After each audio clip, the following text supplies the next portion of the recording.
I've been on over 1,000 flights in my lifetime business.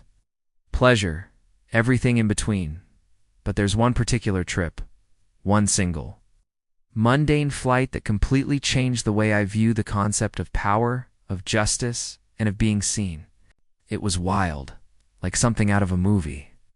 And it all started with a simple red backpack and a $5,000 watch. This wasn't my flight. By the way, I was just observing it all, tucked away in my usual seat for a minding my own business on Skyline. Commerce Flight 77 from Phoenix to JFK, but the kid, Elias Thorne, he was the star, sitting one row up in 3A.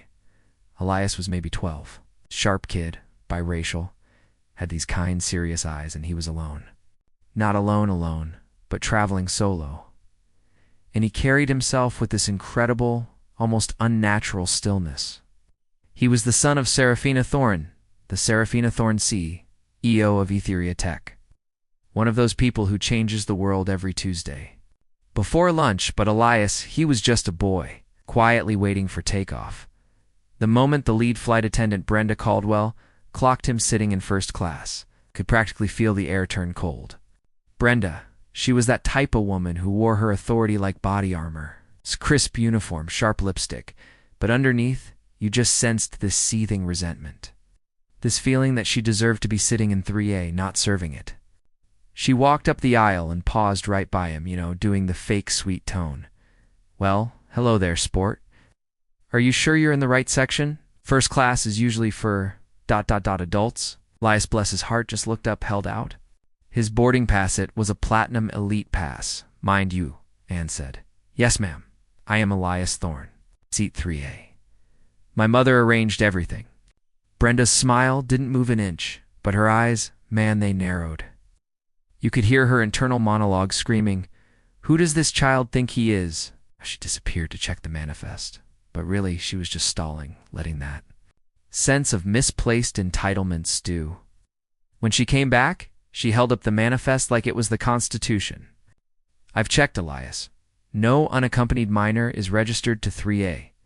You are being disruptive. Your documentation is insufficient." Elias, ever so calm, reached into his red backpack, pulled out a sealed travel envelope with the Etheria Foundation letterhead, a very official-looking document, and handed it over. Brenda didn't even read it. She glanced at the name, scoffed, and in one swift, absolutely shocking movement, she ripped the letter in half. Right there in front of everyone. The sound, that tearing paper, it was louder than the humming engines. Ripping the silence, too. Elias's face didn't crumple, but his jaw tightened, and he just stared at the shredded paper in her hand. A tear welled up, not one of fear, but of profound, gut-trenching humiliation. I almost stood up then, and I'm a big guy, but I watched Elias. He was absolutely still, a masterclass in holding it together. He was taught to handle situations, not cause them. Brenda barked. "Get up now. We'll wait by the galley until we can find you an appropriate seat in the back." Elias stood up slowly, clutching the scraps of his mother's letter. He was still standing there when the cabin doors hissed shut. The plane started taxiing, and you could feel the tension thick and suffocating. That's when it happened, the unexpected counterattack, the moment that turned the entire story on its head.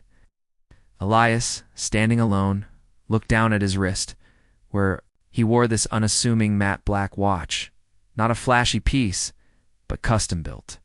He tapped the crystal face 3 short times, then 2 long, then 1 short.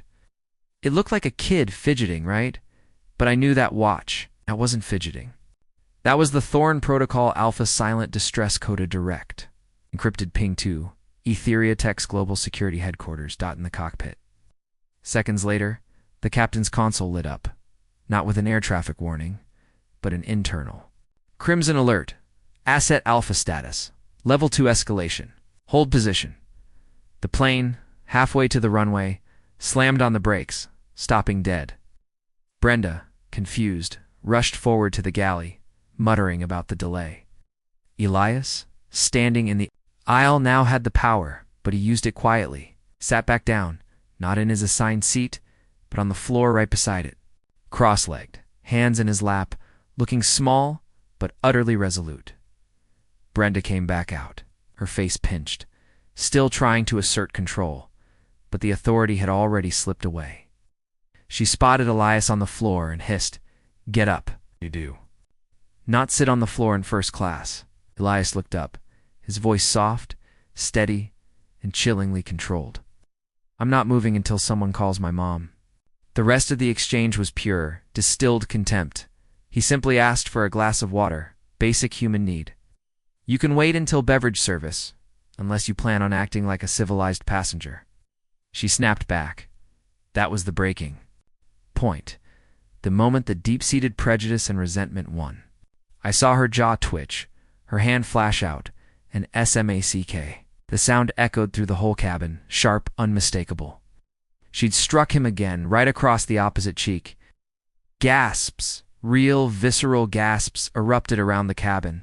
Elias's head snapped sideways, but he didn't cry. He didn't flinch. Just slowly turned his head back, his eyes now laser-focused on her. "You hit me," he said, his voice just a low whisper again. "And you didn't even want to know who I was." That was the cinematic climax, the point of no return. Suddenly, phones were everywhere. Glowing red recording lights pointed straight at Brenda. The cabin was buzzing with a furious energy. A voice crackled over the intercom. "Attention, all passengers. This is your captain. Due to a severe onboard incident, the flight has been officially grounded. Airport authorities are en route." Brenda's face went white. She wasn't just losing control of the cabin. She was losing her entire reality. Then, two large men, not uniformed, but radiating competence, stepped onto the plane. I stood up then, dropping the pretense, and moved toward Elias. Brenda tried to intercept them, still clinging to her uniform, ranting about a disruptive minor, but one of the men, a former FBI lawyer named Vance, cut her off, his voice ice cold. "Miss Caldwell, I suggest you take a seat. I am Marcus Vance, Chief Security Liaison for the Etheria Tech Global Foundation. Elias Thorne is under our protection. We have just committed to acts of battery against the son of our CEO." The silence that followed, man, it was delicious. Passengers looked at Elias, then at the phones, then back at Brenda, realizing they had witnessed something monstrous: prejudice, meeting privilege, and privilege won. The truth that he was Elias Thorne suddenly washed over the cabin. The whispering started, a wildfire of realization. That's Serafina Thorne's son. She owns half the clean energy grid. Brenda was suspended on the spot, escorted off the plane by genuine airport police, her uniform suddenly looking cheap and pathetic. I stayed with Elias as his mother's team moved mountains to secure the evidence and witnesses. Turns out, the plane's internal camera system, which Brenda thought was just for security, was also monitored by Etheria Tech, a little hidden detail only 3 people knew about. Every single word, every slap was documented. The fallout was immediate and biblical. Within 3 hours, the video, which quickly hit over 10 million views, led to the hashtag Justice for Elias trending worldwide. Skyline Commerce stock dipped almost 4% overnight. The CEO had to issue a groveling, public apology that was immediately torn apart by the public. But the real change came from Serafina Thorne. She didn't sue for money.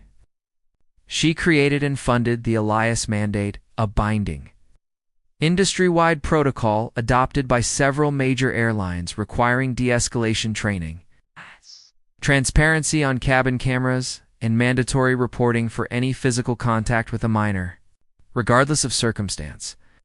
It didn't matter if you were the CEO's kid or the janitor's kid, you were protected. Brenda, she lost everything. Her job, her license, her life as she knew it.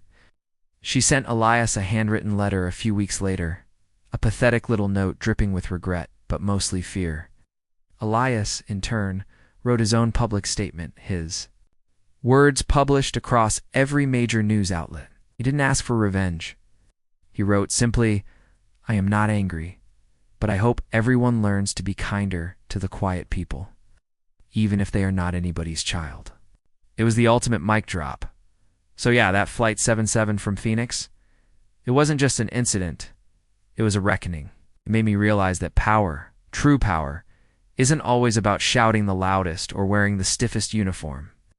Sometimes, it's about having the quiet dignity to endure injustice. Knowing that the system you're connected to is powerful enough to protect the truth, it makes you wonder though, doesn't it? If Elias hadn't been a thorn, if he hadn't had that watch, if he'd just been some other quiet kid traveling alone, would the world have cared? Would justice have arrived on time, or would that plane have simply taken off? Leaving the story untold, leaving Brenda Caldwell right where she was. Think about that for a second. I want to hear your thoughts on this one. Is it fair that the system only worked because Elias had the weight of a billionaire foundation behind him? Or did his privilege simply serve as the catalyst needed to force an overdue change that protects everyone? Drop a comment below, tell me what you think. Hit that like button, and subscribe if you want to see more stories where the quiet people change the game.